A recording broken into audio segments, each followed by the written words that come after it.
Hello friends. तो शाम के 7 बज चुके हैं और हम लोग तैयार हैं एक शानदार क्लास के लिए।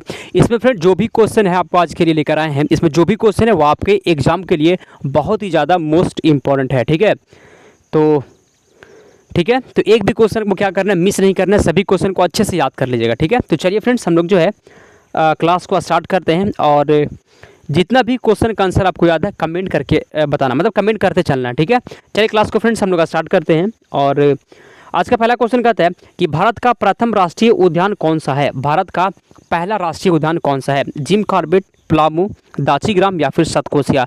भारत का पहला राष्ट्रीय उद्यान कौन सा है? चलिए पहला का सही जवाब क्या होगा? भारत का प्रथम राष्ट्रीय उद्यान कौन सा फ्रेंड्स? सही जवाब हो जाएगा इसका भारत का प्रथम राष्ट्रीय उद्यान जो है फ्रेंड्स, याद रखिए जिम कॉर्बेट इसका बिल्कुल सही जवाब हो जाएगा। चलिए फ्रेंड दूसरा नंबर क्वेश्चन कहता है कि भारत का सबसे बड़ा बाघ अभयारण्य, भारत का सबसे बड़ा बाघ अभयारण्य इसमें से क्या होगा? भारत का सबसे बड़ा बाघ अभयारण्य पन्ना, नागार्जुन, पेंच या फिर मानस। दूसरा का सही जवाब क्या हो जाएगा? भारत का सबसे बड़ा बाघ अभयारण्य, तो फ्रेंड दूसरा का सही जवाब हो जाएगा नागार्जुन, इसका बिल्कुल सही जवाब है ऑप्शन नंबर बी। भारत का सबसे बड़ा बाघ अभयारण्य जो है वो नागार्जुन हो जाएगा, ऑप्शन नंबर 20 का बिल्कुल सही जवाब है। ठीक है, चलिए हम लोग आगे बढ़ते हैं और अगले क्वेश्चन की ओर चलते हैं। तीसरा नंबर क्वेश्चन कहता है जी कि काजीरंगा नेशनल पार्क किस लिए जाना जाता है? काजीरंगा नेशनल पार्क जो है वो किस लिए जाना जाता है? हिरन के लिए, मगरमच्छ के लिए, एक सींग वाला गेंडा के लिए या फिर कछुआ के लिए। काजीरंगा नेशनल पार्क जो है वो किस लिए जाना जाता है? तो तीसरा का सही जवाब हो जाएगा काजीरंगा नेशनल पार्क जो है वो किस लिए जाना जाता है? जल्दी से बताइए। काजीरंगा नेशनल पार्क सही जवाब हो जाएगा काजीरंगा नेशनल पार्क जो है फ्रेंड्स एक सींग वाला गेंडा के लिए जाना जाता है, ऑप्शन नंबर सी इसका बिल्कुल सही जवाब है। ठीक है, और कम समय में फ्रेंड्स आपको ज़्यादा क्वेश्चन दे देंगे, आपका ज़्यादा जो है टाइम यहाँ पे नहीं लगेगा। ठीक है, मेरा पूरा प्रयास रहता है कम समय में ज़्यादा से ज़्यादा आपको क्वेश्चन दे दे। ठीक, चलिए चौथा नंबर क्वेश्चन है जी कि बिहार का एकमात्र बाघ अभयारण्य कौन सा है? बिहार का एकमात्र बाघ अभयारण्य इसमें से कौन सा होगा? वाल्मीकि, कमलांग, नामेरी या फिर इंद्रावती। बिहार का एकमात्र बाघ अभयारण्य कौन सा है? चौथा का सही जवाब हो जाएगा ऑप्शन नंबर ए, इसका बिल्कुल सही जवाब है वाल्मीकि, इसका सही जवाब हो जाएगा। ठीक है, बिहार का एकमात्र बाघ अभयारण्य जो है वो सही जवाब हो जाएगा वाल्मीकि, चौथा का ऑप्शन नंबर ए इसका बिल्कुल सही जवाब है। आगे बढ़ते हैं हम लोग अगले क्वेश्चन की ओर चलते हैं। हर्षवर्धन द्वारा रचित नाटक, हर्षवर्धन द्वारा रचित नाटक इसमें से कौन सा होगा? नागानंद, रत्नावली, प्रियदर्शिका या फिर इनमें से सभी। हर्षवर्धन द्वारा रचित नाटक इसमें से कौन सा है? पांचवा का सही जवाब हर्षवर्धन द्वारा रचित नाटक इसमें से कौन सा होगा फ्रेंड्स? तो 5 का सही जवाब हो जाएगा ऑप्शन नंबर डी, इसका बिल्कुल सही जवाब है इनमें से भी। ठीक है, हर्षवर्धन द्वारा रचित नाटक जो है नागानंद भी हो जाएगा, रत्नावली भी है, प्रियदर्शिका भी है, उपयुक्त सभी, इसका बिल्कुल सही जवाब 5 का ऑप्शन नंबर डी। चलिए हम लोग आगे बढ़ते हैं। ठीक है, छठा नंबर क्वेश्चन है जी कि पंचतंत्र के रचनाकार, पंचतंत्र के रचनाकार इसमें से कौन है? पंचतंत्र के रचनाकार वाल्मीकि, वेदव्यास, विष्णु शर्मा या फिर तुलसीदास। पंचतंत्र के रचनाकार कौन है? छठा का सही जवाब क्या होगा? पंचतंत्र के रचनाकार इसमें से कौन है? तो फ्रेंड छठा का सही जवाब हो जाएगा पंचतंत्र के जो रचनाकार है वो विष्णु व्यास है, सॉरी विष्णु शर्मा है, ऑप्शन नंबर सी इसका बिल्कुल सही जवाब है। ठीक है, पंचतंत्र के जो रचनाकार है वो विष्णु व्यास है, समझे। चलिए फ्रेंड्स आगे बढ़ते हैं हम लोग अगले क्वेश्चन की ओर चलते हैं। 7 नंबर क्वेश्चन है कि नाट्य शास्त्र के रचयिता, नाट्य शास्त्र के रचयिता इसमें से कौन है? नाट्य शास्त्र के रचयिता क्या होगा फ्रेंड्स? सही जवाब नाट्य शास्त्र के रचयिता इसमें से कौन है? तो फ्रेंड्स 7 का सही जवाब हो जाएगा भरत मुनि, इसका बिल्कुल सही जवाब है ऑप्शन नंबर ए। चलिए फ्रेंड्स 8वें नंबर क्वेश्चन की ओर चलते हैं और 8वां नंबर क्वेश्चन है हिस्टोरिका नामक पुस्तक की रचना किसने की थी? हिस्टोरिका नामक पुस्तक की रचना जो है वो किसने की थी? यूक्लिड ने, हेरोडोटस ने, आर्किमिडीज ने या फिर हिप्पोक्रेट्स ने। हिस्टोरिका नामक पुस्तक की रचना किसने की थी? 8वां का सही जवाब क्या होगा? 8वां का सही जवाब हिस्टोरिका नामक पुस्तक की रचना किसने की थी? तो फ्रेंड्स 8 का सही जवाब हो जाएगा हिस्टोरिका नामक पुस्तक की रचना जो है वो हेरोडोटस द्वारा किया गया था, ऑप्शन नंबर बी। आगे बढ़ते हैं हम लोग। ठीक है, चलिए 9 नंबर क्वेश्चन कहता है कि इंडिका किसने लिखी है? इंडिका किसने लिखी? इंडिका किसने लिखी? इत सिंह, चाणक्य, मेगास्थनीज या फिर फायान। इंडिका किसने लिखी? सही जवाब क्या होगा इसका? इंडिका किसने लिखी? 9 का सही जवाब है फ्रेंड्स इंडिका जो है वो मेगास्थनीज द्वारा लिखा गया था, ऑप्शन नंबर सी इसका बिल्कुल सही जवाब फ्रेंड्स ऑप्शन नंबर सी। ठीक है, अगला क्वेश्चन कहता है 10 नंबर कि आदि पुराण के लेखक कौन है? आदि पुराण के लेखक कौन है? अमोघवर्ष, जिनसेन, महावीराचार या फिर संकटायन। आदि पुराण के लेखक कौन है? 10 का सही जवाब क्या होगा? आदि पुराण के लेखक कौन है? तो फ्रेंड्स याद रखिएगा 10 नंबर क्वेश्चन का सही जवाब हो जाएगा आदि पुराण के जो लेखक है वो जिनसेन हो जाएगा फ्रेंड्स, ऑप्शन नंबर बी। ठीक है, आदि पुराण के लेखक जो है वो जिनसेन है, 10 का ऑप्शन नंबर बी बिल्कुल सही जवाब हो जाएगा। चलिए फ्रेंड्स 11 नंबर क्वेश्चन कहता है कि मेघदूत के लेखक कौन है? मेघदूत के लेखक कौन है? भवभूति, शूद्रक, ताराशंकर, कालिदास। मेघदूत के लेखक कौन है? सही जवाब हो जाएगा मेघदूत के जो लेखक फ्रेंड्स कालिदास, इसका ऑप्शन नंबर डी सही जवाब हो जाएगा। ठीक है, चलिए 12 नंबर क्वेश्चन कहता है कि साबरमती आश्रम की स्थापना किसने की थी? साबरमती आश्रम की स्थापना किसने की? अरविंद घोष, महात्मा गांधी, रविंद्रनाथ टैगोर या फिर गोपाल दास मेहता। साबरमती आश्रम की स्थापना किसने की थी? 12 का सही जवाब हो जाएगा साबरमती आश्रम की स्थापना जो है फ्रेंड्स महात्मा गांधी द्वारा किया गया था, ऑप्शन नंबर बी। चलिए 13 नंबर क्वेश्चन है कि सौर प्रणाली का कौन सा ग्रह लाल ग्रह के रूप में जाना जाता है? सौर प्रणाली का कौन सा ग्रह जो है वो लाल ग्रह के रूप में जाना जाता है? विनस, बुध, यूरेनस या फिर मंगल। चलिए आंसर क्या होगा इसका? 13 का सही जवाब क्या हो जाएगा? सौर प्रणाली का कौन सा ग्रह जो है वो लाल ग्रह के रूप में जाना जाता है? 13 का सही जवाब हो जाएगा ऑप्शन नंबर डी, मंगल इसका सही जवाब है। ठीक है, चलिए आगे चलते हैं हम लोग। 14 नंबर क्वेश्चन कहता है कि पश्चिमी घाट की सबसे ऊंची चोटी है। पश्चिमी घाट की सबसे ऊंची चोटी, पश्चिमी घाट की सबसे ऊंची चोटी है डेडा बेटा, गुरु शिखर, अनाईमुड़ी या फिर कोडाईकनाल। पश्चिमी घाट की सबसे ऊंची चोटी, पश्चिमी घाट की सबसे ऊंची चोटी। तो फ्रेंड 14 नंबर क्वेश्चन का सही जवाब हो जाएगा अनाईमुड़ी, इसका ऑप्शन नंबर सी जो लोग बता रहे हैं बिल्कुल सही जवाब है। ठीक है, पश्चिमी घाटी की जो सबसे ऊंची चोटी है वो अनाईमुड़ी, ऑप्शन नंबर सी। चलिए फ्रेंड्स 15 नंबर क्वेश्चन है कि हवा की गति किससे मापा जाता है? हवा की जो गति है वो किससे मापा जाता है? एनीमोमीटर से, टेकोमीटर से, बैरोमीटर से या फिर भूकंप मापन से। हवा की गति किससे मापी जाती है फ्रेंड्स? 15 का सही जवाब हो जाएगा हवा की जो गति है वो एनीमोमीटर से मापी जाती है, ऑप्शन नंबर ए बिल्कुल सही जवाब हो जाएगा। ठीक है, चलिए 16 नंबर क्वेश्चन कहता है कि भयभीत होने पर कौन सा हार्मोन स्रावित होता है? भयभीत होने पर, डरने पर कौन सा हार्मोन स्रावित होता है? पिट्यूटरी ग्रंथि, थायरॉक्सिन, एड्रेनालिन ग्रंथि या फिर पाराथार्मोन। भयभीत होने पर कौन सा हार्मोन स्रावित होता है? 16 का सही जवाब क्या हो जाएगा?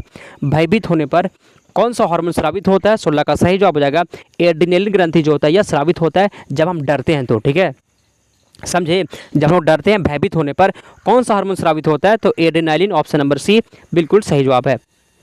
चलिए 17 नंबर क्वेश्चन का आता है जी कि विद्युत के जनक कौन है? विद्युत के जनक कौन है? 17 का आंसर क्या होगा? विद्युत के जनक Albert Einstein, Rutherford, CV Raman या फिर माइकल फैराडे। चलिए विद्युत के जनक कौन है फ्रेंड्स? 17 का सही जवाब क्या हो जाएगा? विद्युत के जनक कौन है? 17 का सही जवाब हो जाएगा Michael Faraday, option number D.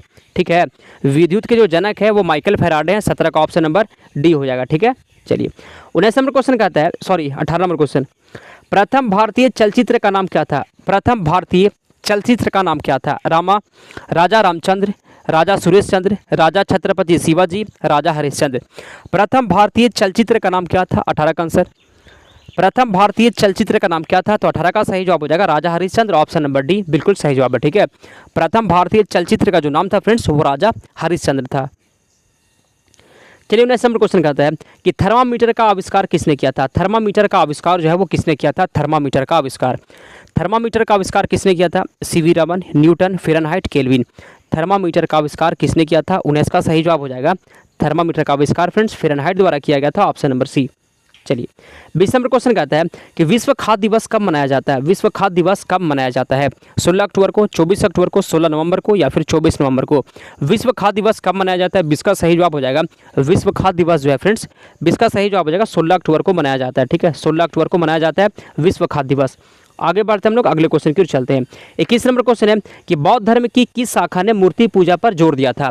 बौद्ध धर्म की किस शाखा ने मूर्ति पूजा पर जोर दिया था? हीनयान, महायान, ए और बी, दोनों इसमें से कोई नहीं। बौद्ध धर्म की किस शाखा ने मूर्ति पूजा पर जोर दिया था? 21 का सही जवाब क्या होगा? बौद्ध धर्म की किस शाखा ने मूर्ति पूजा पर जोर दिया था? 21 का सही जवाब हो जाएगा ऑप्शन नंबर बी। ठीक है, महायान इसका आंसर हो जाएगा। ठीक है, महायान फ्रेंड्स ऑप्शन नंबर बी हो जाएगा। ठीक है, 22 नंबर क्वेश्चन है, इसमें से कौन सा खरीफ फसल है? इसमें से खरीफ फसल कौन सा ये बताना आपको। इसमें से कौन खरीफ फसल है? मक्का, बाजरा, ज्वार या फिर ये सभी। इसमें से खरीफ फसल कौन सा होता है फ्रेंड्स? 22 का सही जवाब हो जाएगा खरीफ फसल जो है इसमें मक्का भी हो जाएगा, बाजरा भी हो जाएगा, ज्वार भी हो जाएगा, ये सभी इसका सही आंसर हो जाएगा। ठीक है, चलिए आगे बढ़ते हैं जी अगले क्वेश्चन की ओर चलते हैं हम लोग।